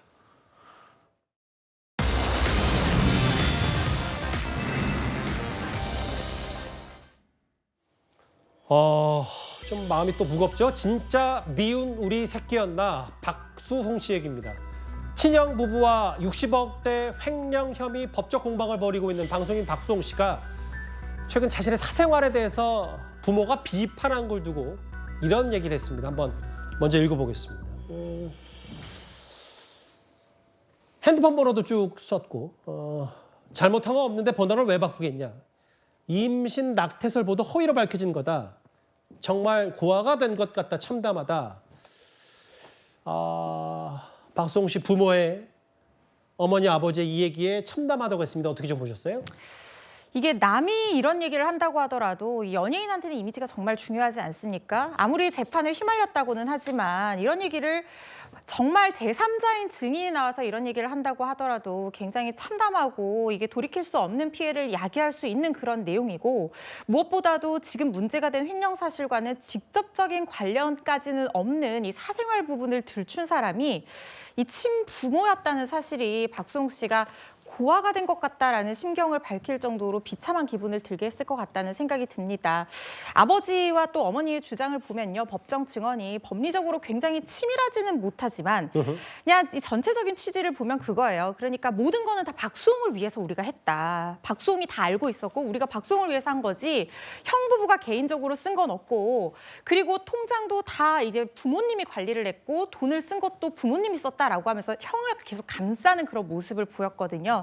박수홍 씨 참 참담한 심경 이루 말로 표현할 수가 없을 것 같다는 생각이 듭니다. 근데 이제 저 영상이 이제 사실은 이번 재판 전에 있었던, 그러니까 박수홍 씨 아버지가 박수홍 씨를 폭행해서 또 구급차에 실려가는 모습까지, 저때 뭐 박수홍 씨는 여러 부모와의 관계를 이미 다 직감한 상태였다고 하더라도 또 다른 문제잖아요. 법정에서 공개적으로 이제 부모가 본인에 대해서 비판하는 증언들은. 화면을 좀 바꿔보겠습니다.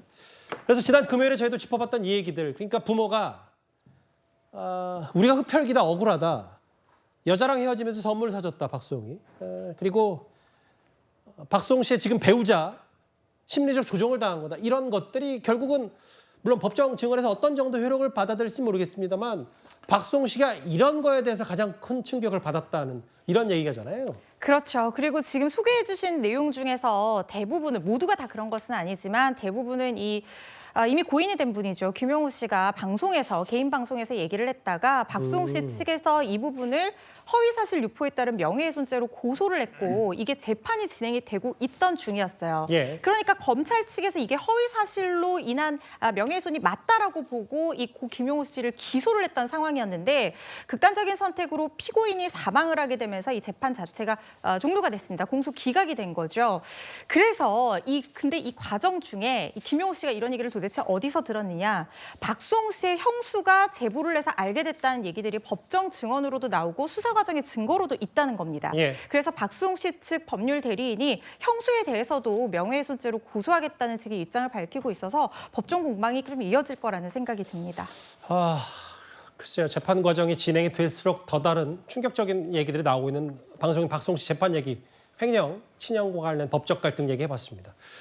그러면 지금까지 들어온 여러분들의 목소리를 만나볼 차례죠. 첫 번째 댓글입니다. 같은 사건을 나누는 게 쪼개기지 이렇게 다른 사건을 따로 기소하는 게 쪼개기가 아니다. 뭐 야당의 비판에 직접 반박하신 시청자가 있습니다. 이재명 대표 재판에 대해서. 판사 집에 가서 덧한서처럼 해도 봐주려나 뭐 이 말씀하셨고요. 예. 여야의 내로남불은 하루 이틀 일은 아니다라고 쓴소리 하셨습니다. 예.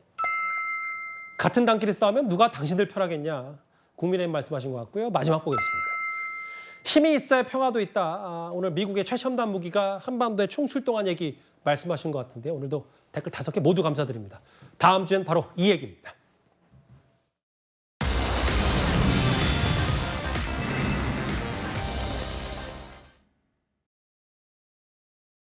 김태호를 생각했을 때 떠올랐으면 하는 것은 맨날 이렇게 대답했던 것 같은데 뭐 자부심 느껴지는 뮤지션 뭐 이렇게 말을 했던 것 같은데 이제는 사실은 좋은 사람?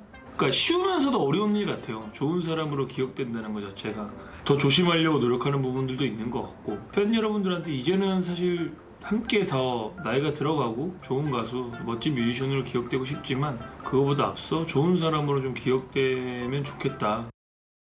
연예인들이 특히 부산이나 이쪽으로 공연이나 오면 다시 서울 쪽으로 올라가가 자기 방송 스케줄 안 맞고 가면 사설 구급차 불러갖고 비용 얼마 준다고 해갖고 기업에가 많이 올라가는 걸로 알고 있어요. 서울에서 대구 올라가면 그래도 5, 60 받는 걸로 알고 있고요. 대구도 올라가면 5, 60, 40 정도, 부산에서는 한 60 정도. 그래갖고 연예인들 많이 태우고 다니죠.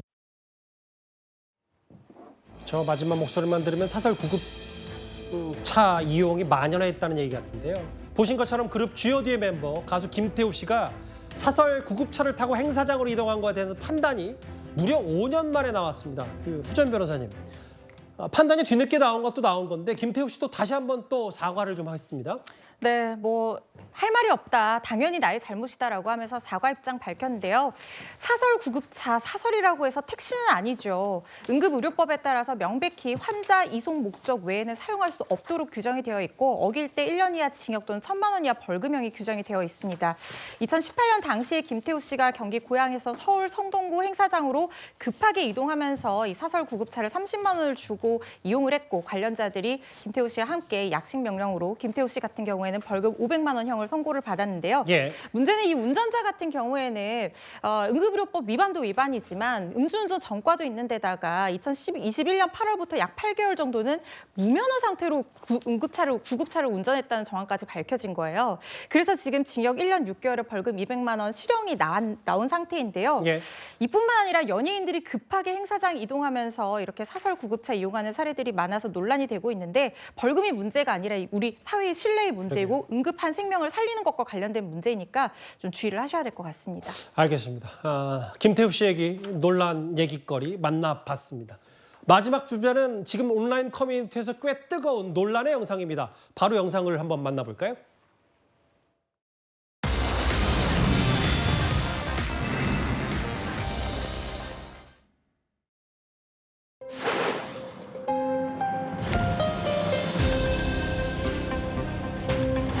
예쁜이 조금 불편한 식이 있다. 아니 근데 이만큼 크게라고 만든 건데 뭐가 문제 아닐까요?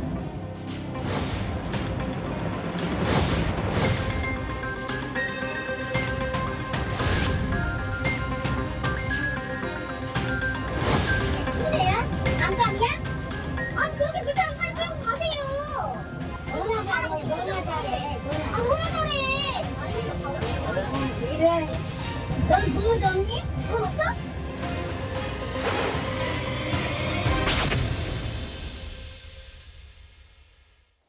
저 3분짜리 영상인데 저희가 욕설 다 빼고 하는 거니까 저 정도가 됐어요. 실제로 왜 저랬다고 얘기를 하고 있어요? 자기 자유라는 거예요. 젖히라고 만든 거기 때문에 젖힌다라는 건데요. 그렇다면 뒷자리 승객은 앞자리까지 발 뻗어도 되는 겁니까? 그렇지는 않은 거겠죠. 이분은 자유를 잘못 배운 것 같습니다. 타인에 대한 배려가 없는 자유는 방종입니다. 영상이 좀 상징하는 게 많은 것 같은데요. 알겠습니다. 10위까지 만나봤습니다. 월요일 뉴스 탑10 준비한 소식은 여기까지입니다. 곧바로 뉴스웨이가 이어지니까요. 많은 시청 바랍니다. 여러분 고맙습니다.